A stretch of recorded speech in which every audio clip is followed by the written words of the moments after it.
Welcome to my channel, Enlightenment in the Darkness. And welcome to Bigfoot the Elusive Beast. The legend of Bigfoot has captivated researchers for decades. Sightings of this elusive creature have been reported worldwide, often accompanied by blurry photos and fleeting glimpses. Reports of Bigfoot sightings date back centuries, with indigenous peoples of North America having their own legends of similar creatures. Modern sightings began in earnest in the 1950s and have continued with numerous reports from people claiming to have seen the creature.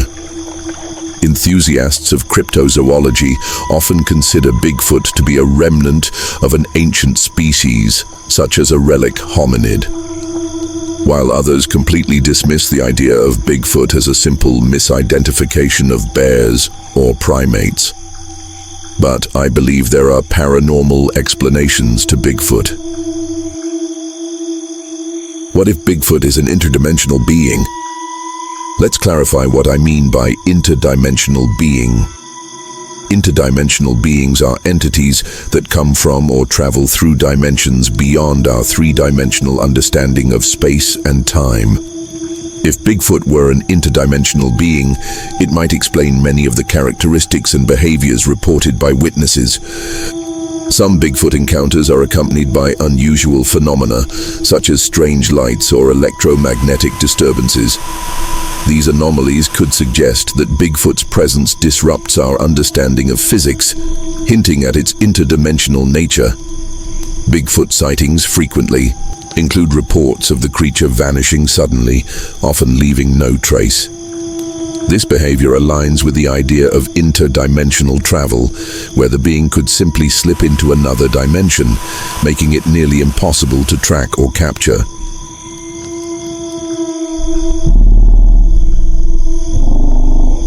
One of the biggest challenges in confirming Bigfoot's existence is the lack of physical evidence, particularly any signs of a permanent habitation. Unlike known animals, no nests, dens, or homes attributed to Bigfoot have ever been discovered. It's plausible that its home or resting places might exist in a different dimension entirely.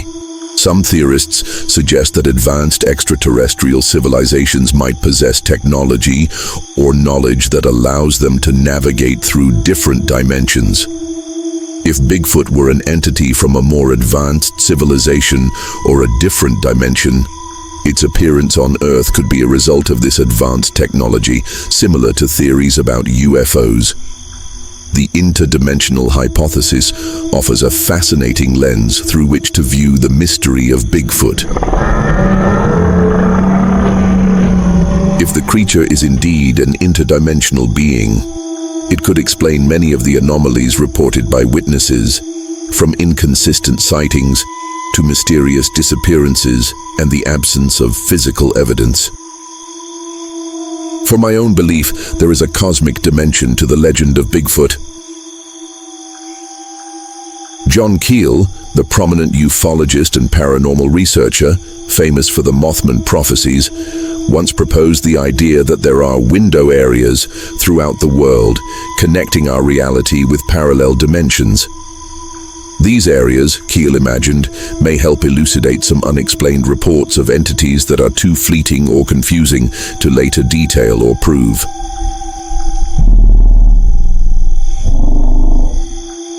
With the increasing plausibility of the multiverse theory and infinite neighboring universes, maybe we should be asking ourselves, are UFOs and Bigfoot interdimensional travelers, and could there be a connection between the two? Interdimensional Bigfoot theories. For hundreds of years, people worldwide have reported encounters with monsters, fairies, demons, and cryptids. To this day, those experiences persist, while many of these same entities have also been encountered through the use of psychedelics. Now, it would be easy to say these are simply archetypal figures. Beings our collective consciousness conjures in our minds with anthropomorphic features based on fears or subliminal functions of our psyche. Or we could entertain the ostensibly bizarre possibility that these are entities from another dimension operating on higher realms of existence.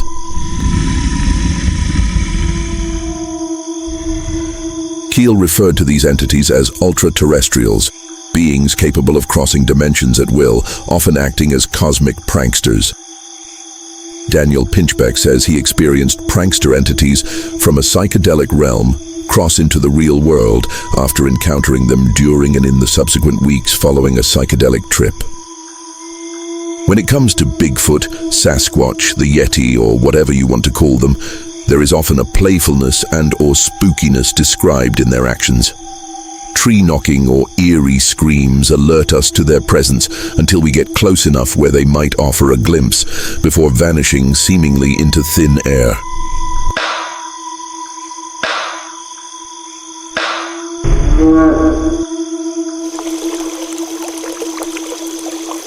Their appearance could be considered another form of prank, embodying a primitive ape-like creature that exudes a noxious odor.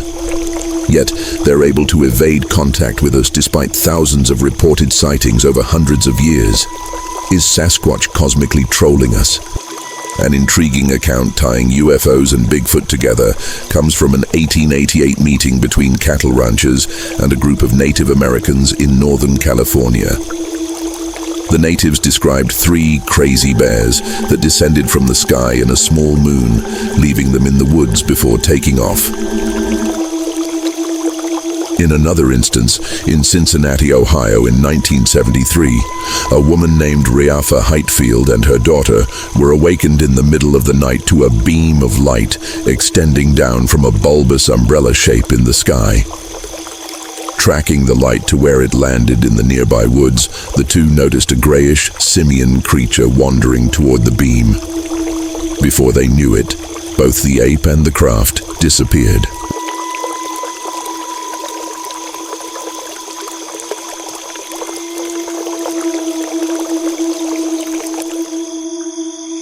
Though these stories may be apocryphal in nature, it's reported that at least 20% of Bigfoot sightings coincide with UFO events. Jack Carey, a cryptozoologist who has studied Bigfoot for decades, says he believes it's alternatively plausible that Bigfoot is being abducted by UFOs in much the same way humans are, to study its DNA and physical attributes. Carey also ascribes to the idea that something called the Mach effect could explain the possibility of interdimensional travel. The Mach effect, which is actually a sound principle in physics being tested by NASA, employs the use of fluctuations created by a body of mass as it accelerates that are in turn used to generate thrust. Carey says he believes the Earth's fluctuations can create momentary tears in the electromagnetic membrane, separating our universe with a parallel one, allowing extra-dimensional entities access into this dimension.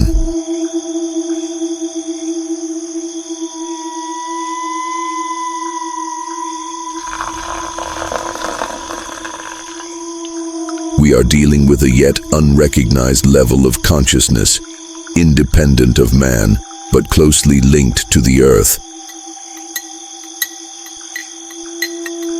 I do not believe anymore that UFOs are simply the spacecraft of some race of extraterrestrial visitors. This notion is too simplistic to explain their appearance, the frequency of their manifestations through recorded history, and the structure of the information exchanged with them during contact. CIA's UFO Bigfoot evidence. In the 1960s, the CIA investigated an alleged simultaneous encounter with Bigfoot and a UFO at Presque Isle State Park in the all-too-appropriately named city, Erie, Pennsylvania. The ensuing reports were documented as part of the infamous Project Blue Book, during which the government investigated thousands of cases involving UFOs. Presque Isle is a peninsula arching out over Lake Erie to form Presque Isle Bay, one of the state's most visited summer tourist destinations. On the night of July 31st, 1966, 4 tourists from New York found their car stuck in the sand after spending the day relaxing on Beach 6 of the peninsula. One member of the group, Gerald LaBelle, was sent to call a tow truck, while the others remained in the car.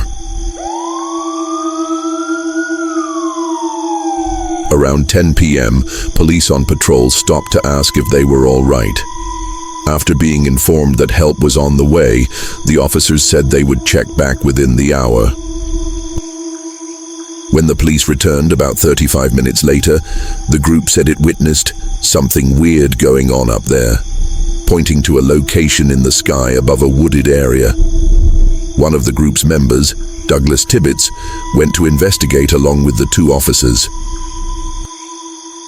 The 2 women in the group, Betty Clem and Anita Hafley, remained in the car while they waited for everyone's return. Tibbets and the officers walked roughly 300 yards up the beach before hearing the honking of their car's horn, hurrying back to see what happened. Clem and Hafley, clearly shaken, said they witnessed a dull black shape, bigger than a man, big head and shoulders, arm-like appendages, no hands, no face visible, as though it had its back turned in front of their car before it lumbered into the bushes when Clem blew the horn. A scratching sound on the hood or roof of the car was also reported.